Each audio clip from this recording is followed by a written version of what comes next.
Back to my YouTube channel ultra knowledge. So guys, कैसे हैं आप लोग? आई होप सब अच्छे होंगे।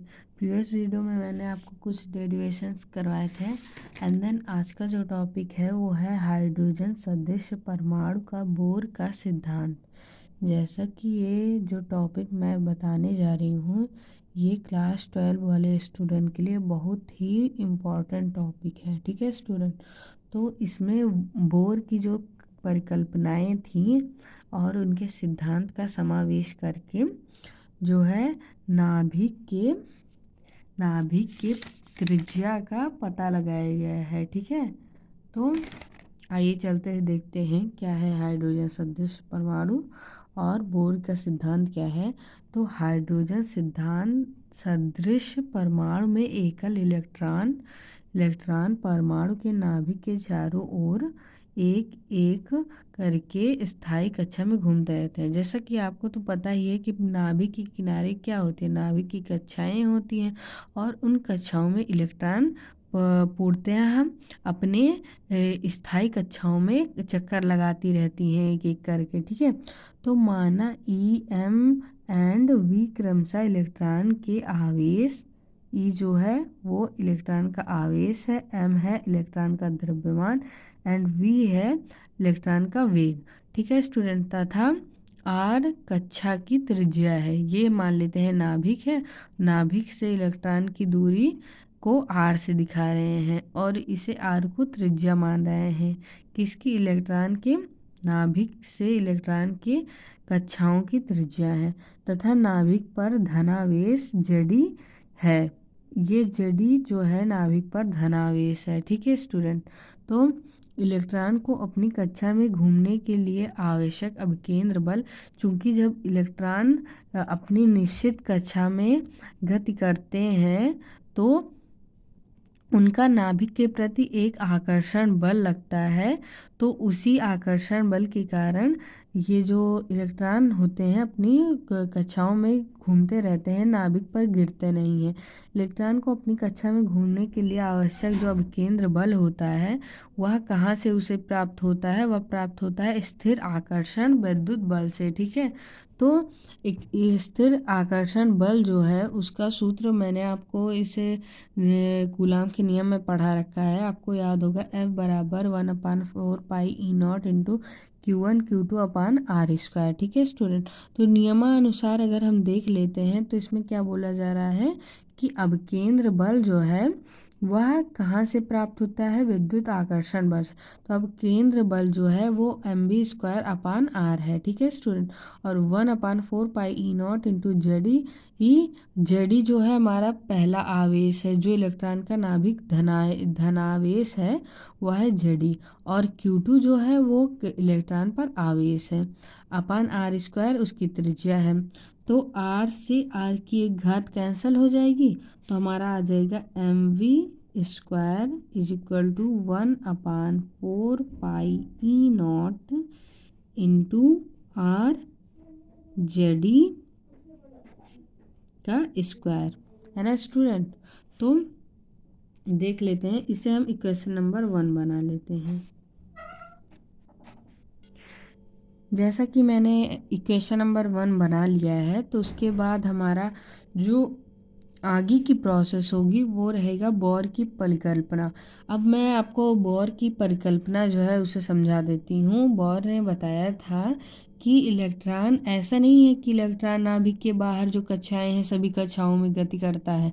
इलेक्ट्रॉन केवल उन कक्षाओं में अपनी एक निश्चित कक्षा में गति करता है। ठीक है, तो वो जो निश्चित कक्षाएं होती हैं उनके लिए उन्होंने एक मूल अवस्था उसकी बता रखी है कि इलेक्ट्रॉन केवल उन्हीं कक्षाओं में घूम सकते हैं जिनका कोणीय संवेग h/2π का पूर्ण गुणन होगा। अब कोणीय संवेग होता है हमारा mvr। ठीक है स्टूडेंट, mvr बराबर होता है NH/2π। बोर ने बताया था कि इलेक्ट्रॉन केवल उन कक्षाओं में घूम सकते हैं जिनका कोणीय संवेग यानी कि mvr जो है उसका h/2π का पूर्ण गुणन होगा। ठीक है, तो बोर की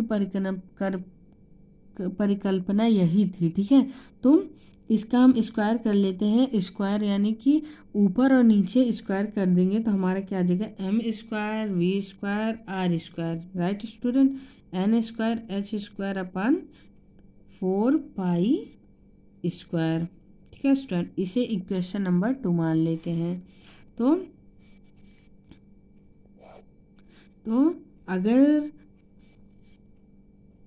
अगर इक्वेशन नंबर समीकरण 2/1 कर देते हैं तो क्या आएगा, एम का स्क्वायर वी का square R square upon equation number M upon V का square is equal to N square H square upon 4 pi square upon 4 pi E naught into are.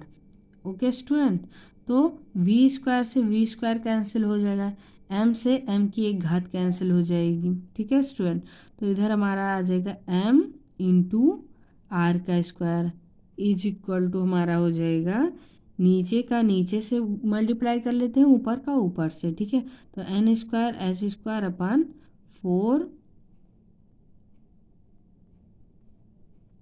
ठीक है स्टूडेंट, तो हमारा क्या था यहाँ पे कि 1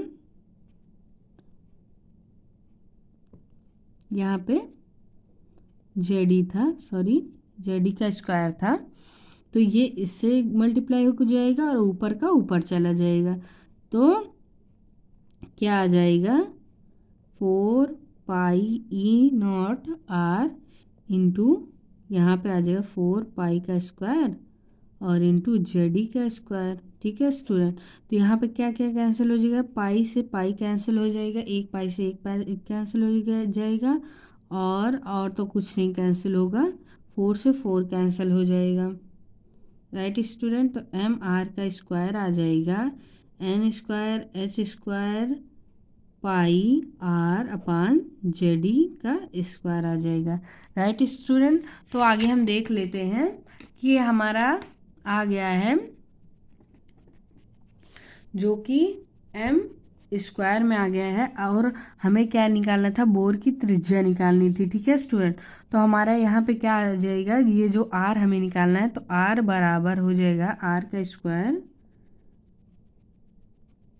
बराबर क्या हो जाएगा, एन का स्क्वायर इंटू एच का square E naught R upon Z E का स्क्वायर इंटू एम।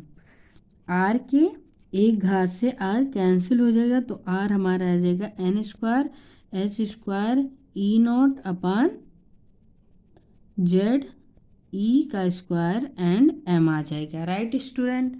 यहाँ तक समझ में आया? यहाँ तक समझ में आया हो तो बताइए आप लोग, आगे बढ़ जाए। तो आगे बढ़ते हैं। अगर कोई परमाणु दिया गया हो और हमें निकालना हो तो यही हमारा बोर की त्रिज्या आ जाएगी। अगर इसे हम आगे बढ़ाना चाहें तो यह हमारा जो कांस्टेंट बन जाएगा यन हमारा दिए गए परमाणु का मुख्य क्वांटम संख्या, एच प्लैंक नियतांक, ई नॉट विद्युत क्षेत्र की क्रियाशीलता जो हो जाएगा वो रहेगा, जो कि हमारा इसका भी फिक्स मान पता है। ये परमाणु की नाभिक पर आवेश हो जाएगा एंड एम परमाणु का द्रव्यमान हो जाएगा। तो आज की वीडियो में बस इतना ही। वीडियो पसंद आई हो तो like and subscribe and share. So आज के लिए बस इतना ही, मिलते हैं नेक्स्ट वीडियो में, तब तक के लिए धन्यवाद।